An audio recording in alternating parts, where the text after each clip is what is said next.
ఇవాళ ఉత్తబాళ్ళు ఇట్లా మ్యాష్ చేస్తే ఉడుకుని ఇప్పుడు చారుకి ఎంత ముందు చింతపండు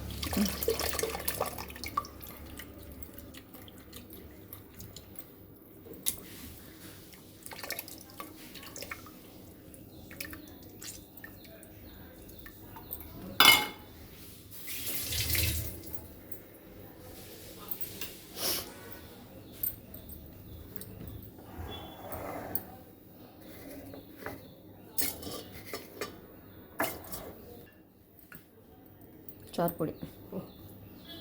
2 3 మళ్ళా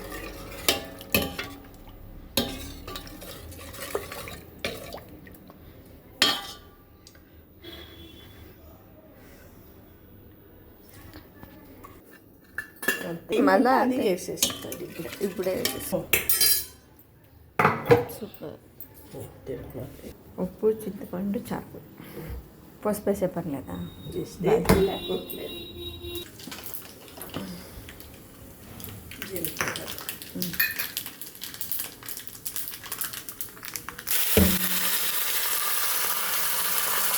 కాసులు జీలకర్ర